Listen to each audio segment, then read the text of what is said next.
Today, I want to talk about something really important. Teen suicide. Man, it is happening across our nation, across the world. Maybe not quite a pandemic, but it is serious. And it's becoming more and more serious every year. So I want to talk about what it is, why is it happening, because I don't think I've really heard anything good about understanding where it's coming from. And then, most important, I want to talk about what you can do to help kids, to help your kids deal with teen suicide.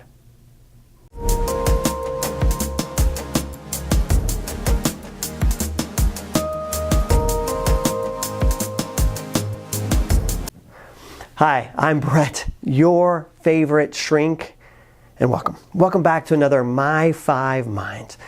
Today we're going to be talking about yoga psych. We're going to talk about the psychology hidden in the ancient practices of yoga to help you kind of understanding life.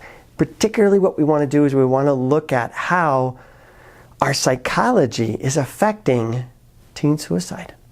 Because that's our topic today. And it's so important to me because I am watching kids all over my own town, my own state. My state is number 4 in suicides. And not just suicides in general.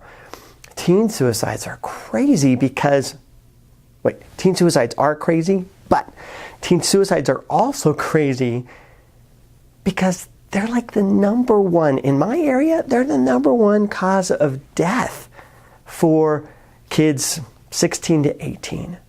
Accidental deaths, car accidents, no, they're not the number one cause. They used to be, but now it's teen suicide. Totally something that we can get a handle on and something that we can prevent. So, big, important topic. I really want to address it. I have 2 boys you guys probably already know. And one of my oldest boys for sure is talking about suicide. He's been talking about suicide for years because he's been really struggling with depression. The other one's more quiet about it, but it crosses his mind. I know it does. So let's get into it. Let's talk a little bit about where teen suicide comes from and then what we can do about it. I'm trying to think of how to tell you this. Where does teen suicide come from? The answer, you're not going to like it. The answer is you and me. Teen suicide is a problem because we're awesome and amazing parents. That's the problem. Go figure that one out. The problem with teen suicide, let me just kind of back up and kind of unravel that package there. The problem with teen suicide happens because we do an awesome job protecting our kids from pain. That's what we want to do as parents.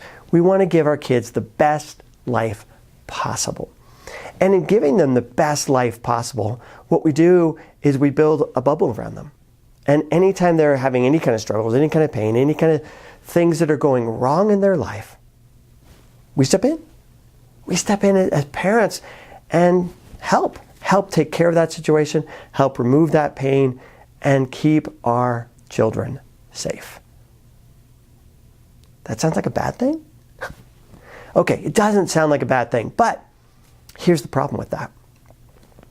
When my kids 5, 6 years old, and they're having a play date with some other kid in the neighborhood, and that other kid stealing their stuff, causing fights, being negative, you know what I do? Boom, cut off the play dates. We're going to cut that one off right now, and we're probably not going to do another one. We're probably not going to do another one with that kid because that kid's mean. And so I want to just naturally take my kid out of that circumstance and protect them. Right? Don't you? Haven't you done that a million times? Well, why is that a problem? Well, think about it.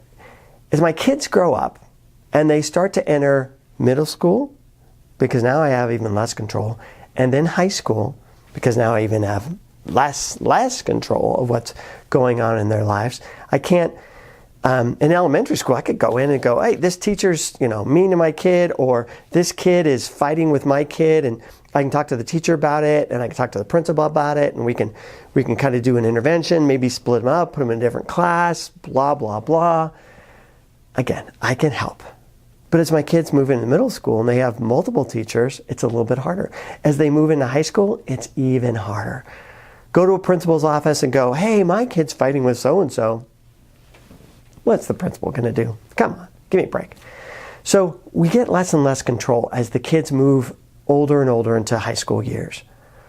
Well, now they're dealing with problems that they don't know how to handle.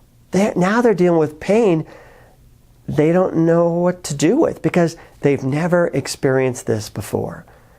Because we've been great parents and we've made sure they hadn't had to deal with these things before. We took care of it. We helped. We jumped in. We did something. Now, we can't. And what's also happening with our kids is teenagers aren't the best communicators on the planet. And because it feels like for them they're trying to be their own person, when they fail, when they have problems, when they have conflicts, oftentimes they'll internalize that. They'll feel like, well, mom and dad made it look so easy. I'm struggling with this. What's wrong with me? I must be the one that's having a problem. So I'm not going to say anything about it. Because as a kid, I feel ashamed. I feel like I must be doing something wrong. So they internalize. They hold the stuff in. And it begins to build and build and build to the point where the pain of life gets so extreme that the pain of death doesn't seem equivalent. And so they're like, okay, I'm willing to do the pain of death because the pain of life is just so hard. And that's when kids start to see suicide as a real and viable option because their pain levels have increased so much. Now, I know that's a different theory than what we hear in the media and stuff about, well, we praise our kids too much. We give them, the stupid standard analogy is, we give everybody a trophy in soccer. That is not the problem. That is not why kids can't deal with life. Praising our kids doesn't set them up. Praising our kids is good. But what we don't teach our kids to do is how to deal with hard or difficult. So let's look at answers. First off, it's going to start with us, parents, home. One thing we don't do at home is we don't talk about hard things. And we as parents try to shield our kids from hard things, so we don't talk about the hard things in our lives because we don't want to burden them. We don't want them to be stressed out. And therefore we don't model. We don't model what it's like to be in a normal life. So one thing we can do is in our family dinners, and I hope you're having family dinners because that's such an important time to get together and talk every day. It's a daily that is good for everybody. In our family dinners, what do we need to be doing is we need to be talking about two things. What went well in your day and what was hard? What was hard about your day? What was difficult? Because what we're doing is we're talking about life. Life is hard. And kids don't know that. So if you can come in and start being honest with you. Hey, what was good about my day? I got a nap today. Yes. I love naps. I'm a napper. Love naps. What was hard about my day? I had a lot of stress. I had a lot of things going on, and it was just problem after problem after problem, and it was kind of stressful. A lot of things I was trying to take care of, I couldn't even take care of. Or your mom and I, we're kind of frustrated with each other right now. She's thinking about this, and I'm thinking about that, and we're disagreeing about how to handle prom coming up with you guys. She thinks about this, I think about that. She wants the curfew at 10, I want the curfew at midnight, or maybe the other way around. But anyway, we're disagreeing. Now, I'm sure you just heard that and you went, what? What? Why would I ever say out loud disagreements happening in our family? Well, the only way kids can understand what normal life looks like is if you model normal life. And I don't want to bring my kids into the middle of a fight or scare them with about all the horror stories about life is stressful and I'm feeling like I'm having a nervous breakdown or something dramatic like that. No, I don't want to do that. But I also don't want to sugarcoat it and say there's nothing going on. If you and your spouse, just for example, this is probably the hardest one for you, but if you and your spouse ever do disagree, and if you don't, I think there's something weird there, but if you ever do disagree, you probably try to hide it from your kids the best you can, right? Probably your kids already know. Kids aren't dumb, kids aren't stupid, kids are aware. So if I broadcast it and say, yeah, your mom and I, we got a little frustrated with each other, they already know that much. I don't need to go in much more detail than that. I don't want to put them in the middle. I don't want to make them feel like they're responsible. But hey, what went well today? I got my nap. What didn't go well? Your mom and I disagreed a little bit about finances today. Or we had a disagreement about curfew. Or we had disagreement about consequences. And we're trying to figure that out. That's normal. That's life. And that's the kind of modeling that your kids need to see. If you're struggling with a friend because they've said something that hurt your feelings, that's good modeling because they're also struggling with their friends that have said something hurtful. If you're able to announce that, share that, let that know that that's happening, if you're feeling overwhelmed with the amount of work and responsibility you have, home, outside job, whatever, that's good modeling because they're overwhelmed with all the responsibilities and stuff that they have in their life as well. So we got to make sure we're talking about in the dinner table, we're always talking about two things. What's going well and what's going hard. Now, here's the second thing. When you're talking to your kids, you cannot talk to your child directly. This will not work. You already know this, right? Kids do not like eye contact. They do not like direct conversation because it all feels like a lecture. So instead, what we've got to do is when we're talking to our kids, we have to talk, if we can, in a group as a family, where everybody's sharing where they are. And if we're talking to our kids about how we're worried about them or seeing struggles with them, we probably need to talk to them while we're doing something like, hey, let's go for a walk. Really? I don't have time for a walk. Yeah, I know. I don't either. Let's go for a walk.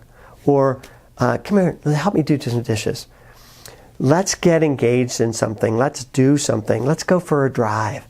And while we're driving or while we're walking or while we're doing dishes, I'm going to say, hey, I've been kind of worried about something. And I don't know how to bring it up. I'm not sure how to talk to you about it because I'm sure it's a hard issue. I'm not giving a lot of eye contact with them. I'm just doing the dishes, I'm driving, I'm walking, whatever. And I'm just kind of talking to the air.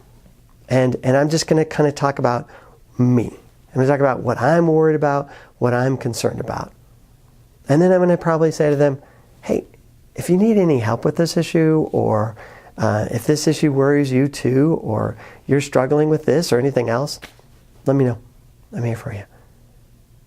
And then let it go. Then we need to drop it. Bring it up. Talk about what you're concerned about, not what they're doing or what they're not doing or what they should be doing. That is not your business. Talk about what your worries are. Hey, the other day I saw you come home from that time with your friend and you seemed upset. And I'm just worried that things aren't going so well or you're having some struggle with your friends. I don't know what's going on. But I have struggled with my friends too. If you ever want to talk about it, I'd love to talk to you about it. Done. Don't lecture your kids. Probably like what I'm doing to you right now. Don't do that. Because it's not going to work. Kids just shut down and they get that wall going. But when you see hard things happening, when you see difficult stuff happening, call it out. Call it out. Call it out. They may never respond because that's what they think, that's weakness or whatever they're thinking. But by calling it out and opening the door, I'm opening the door. And one day they're going to walk through that door. And that's what you got to do. You got to set the groundwork for them to be able to walk to you, to come to you and say, yeah, I am having trouble with blah, blah, blah. And they can begin to engage you with whatever's going on in their life. Teen suicide. Wow, what a tough topic. Thanks so much for watching. Again, if you liked it, like it. If you want to know more, if you want to ask some questions yourself, come on, ask some questions in my comments. Again, I'm Brett, your favorite shrink. Check out my webpage if you want. I got some resources on depression. We're putting up a new one for anxiety. Check them out. They're useful. Beliefs I also have on there to help you understand beliefs. And maybe you can apply them to yourselves. And maybe you can apply them to your kids as well. Thanks for watching. Again, take care. I'll talk to you soon.